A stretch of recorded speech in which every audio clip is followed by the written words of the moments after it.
UK Debnath जी, मैं आपसे एक बात समझना चाहूंगी कि अभी तो एक तरफ हमने देखा हमास से लेकर के लेबनान तक, अब क्या हम यमन के बारे में भी देखेंगे आने वाले वक्त में, क्योंकि वहां से भी अटैक हुए और बराबर जवाब यहाँ इजराइल की तरफ से भी दिए गए हैं। जी हाँ, इजराइल से यमन की दूरी 1800 किलोमीटर है और इजराइल के ऊपर यमन से हुती विद्रोहियों ने बार बार ड्रोन अटैक किए हैं, यूएवी और क्रूज मिसाइल से अटैक किए हैं। जब हुती विद्रोही अपना क्रूज मिसाइल या अपना बैलिस्टिक मिसाइल लॉन्च करते हैं तो वो लाल सागर के ऊपर से उड़ते हुए गल्फ ऑफ अकाबा से उड़ते हुए आके दक्षिण इजराइल में उनका एक पोर्ट है गल्फ ऑफ अकाबा पे, इलियट, उसके ऊपर गिर रहे हैं। तो इजराइल की आईडीएफ अब पूरी तरह से तैयार है, जरूरत पड़ने पर वो अपनी छोटी सी नेवी है गल्फ ऑफ अकाबा में, इलियट में इस्तेमाल होंगे। एक बड़ी जंग जो कि कई सालों से, शतकों से चल रही थी, वो अभी भी थपते हुए नजर नहीं आ रही है। शैलेंद्र सर, एक बात और कि क्या आने वाले वक्त में सीधा अटैक करने से इजराइल बचेगा ईरान पर या सीधा अटैक कर देगा जैसी उसकी तैयारी है? देखिए, as far as Israel is concerned, वो वेट कर रहा है कि किसी तरह एक ओपिनियन वर्ल्ड का बने कि यस, उसने ईरान के ऊपर अगर डायरेक्ट अटैक किया है तो क्यों किया है। क्योंकि जब तक आप ये जस्टिफाई नहीं कर पाएंगे तब तक आप देखेंगे कि यूएस भी आपको रोकने की कोशिश करेगा कि दायरा बढ़े ना, मिडिल ईस्ट में अपने आप दायरा बढ़े ना।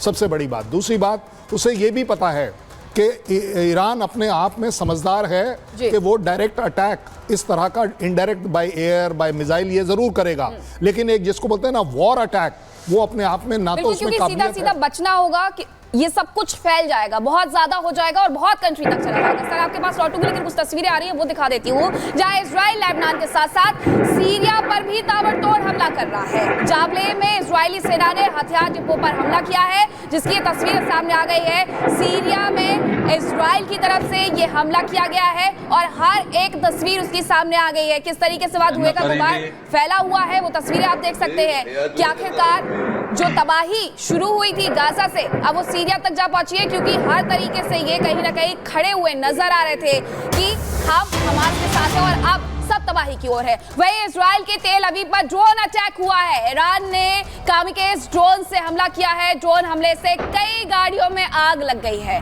तो अब कहीं ना कहीं झुलस तो इजराइल भी रहा है, जिसकी तस्वीरें भी सामने आ गई है। जो उस पर अटैक हुआ है उसकी तस्वीरें किस तरीके से सामने आ रही है वो आप देख सकते हैं। गाड़ियों को यहाँ पर नुकसान पहुंचा है। तेल अवीव जो कि इजराइल की राजधानी है, उस पर यह ड्रोन अटैक किया गया है और ईरान ने कामिकेज ड्रोन का इस्तेमाल किया है। पहले भी जो ड्रोन थे कामिकेज, इसका इस्तेमाल किया जा रहा था हमास की तरफ से, और अब यहाँ ईरान ने भी इसी का इस्तेमाल किया है। ड्रोन हमले से कई गाड़ियां जो है वो क्षतिग्रस्त हो गई है, पूरी तरीके से आग लग गई है उनमें, ये ब्लास्ट हुआ है।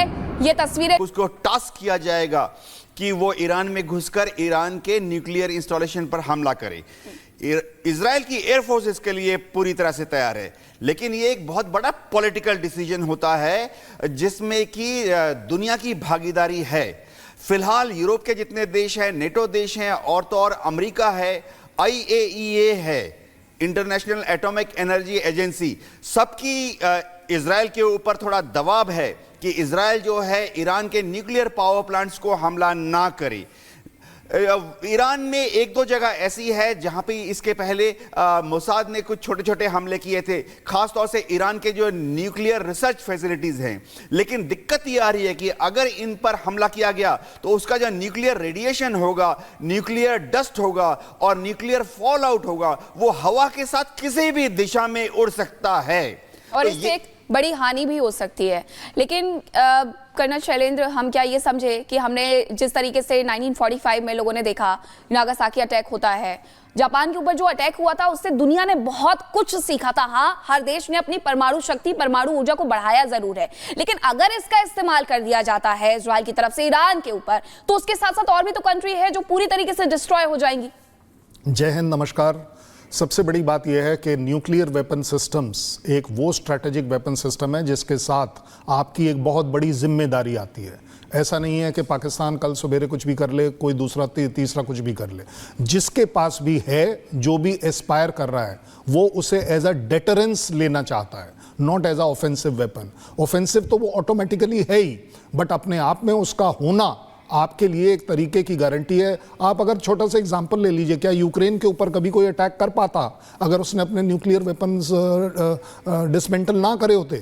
कोई टच नहीं कर पाता। क्यों? क्योंकि उसका स्केयर बहुत बड़ा है, उसका डर दुनिया में बहुत बड़ा है। जहां तक इजराइल की बात है, यस, इजराइल इसको वे जरूर करेगा कि किस तरीके से क्या वो ईरान के न्यूक्लियर प्रोग्राम को 20-25 साल वापस पीछे ले जा सकता है अगर वो किसी भी तरह की फैसिलिटी डिस्ट्रॉय करता है। उसके पास इंटेलिजेंस अच्छी है, उसे मालूम है कि मुझे कहां स्ट्राइक करना चाहिए, अगर जरूरत पड़े तो करें। लेकिन इस समय जो वेइंग हो रहा है वो ये वेइंग हो रहा है कि एक, कौन से समय पर जाना है, कहां जाना है और कहां से क्या डैमेज होगा। क्या आप रिफाइनरी को तोड़ना चाहेंगे सो दैट इकोनॉमिक डैमेज हो? क्या आप न्यूक्लियर को तोड़ना चाहेंगे जिससे कि वापस ईरान अपने तरफ से देश है वहां पे युद्ध को लेके आने वाले कुछ हालात कैसे हो सकते हैं और हमने क्या कुछ सीखा अपने भूतकाल से। लेकिन अब बात करेंगे आईडीएफ का एक्शन और ग्राउंड ऑपरेशन।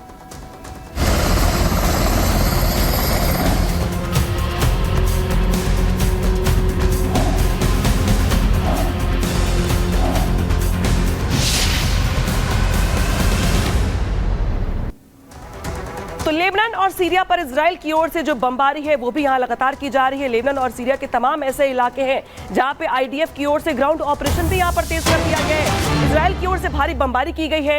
पश्चिम सीरिया में भी बमबारी किया जा रहा है इजराइल की ओर से। इसके अलावा दक्षिणी लेबनान में आमने सामने की यहाँ पर जो जंग है उसकी भी तस्वीर निकल के सामने आई है। यानी कि इजराइल की ओर से अगर बात करें हम तो यहाँ पर लेबनान हो चाहे बेरूत हो, यहाँ पे लगातार बमबारी की जा रही है और जंग आर पार है। हालांकि आगे वर्ल्ड वॉर है या नहीं ये सवाल बना हुआ, लेकिन तस्वीर दिखा रहे हैं आपको लेबनान पर एयर स्ट्राइक करने की। और एयर स्ट्राइक के बाद किस तरीके से आसमान में काले धुएं का गुबार दिखाई दिया, तबाही का मंजर दिखाई दिया, वो दिखा रहे हो किस तरीके से इजराइल ने अब ग्राउंड ऑपरेशन को लेकर यहाँ पर पहले से ही यहाँ पे एंट्री ले ली थी। और बेरूत में पहले बमबारी की गई और बेरूत में बमबारी करने के साथ जो ग्राउंड ऑपरेशन है वो भी यहाँ पे पैरेलल चल रहा है इजराइल की ओर से। तो तस्वीर दिखा रहे हैं आपको हम लेबनान बेरूत की, जहां पर इजराइल ने बमबारी की है और बमबारी के बाद जो तबाही का मंजर है वो यहाँ पर दिखाई दे रहा है। इजराइल की ओर से दावा भी ये किया गया है कि जो बमबारी की जा रही है वहां पे टारगेट सेट करके की जा रही है। तो आईडीएफ की ओर से कई इमारतों पर यहाँ पर बम बरसाए गए हैं और बम बरसाने के बाद की जो तस्वीर है वो आपको दिखा रहे हैं।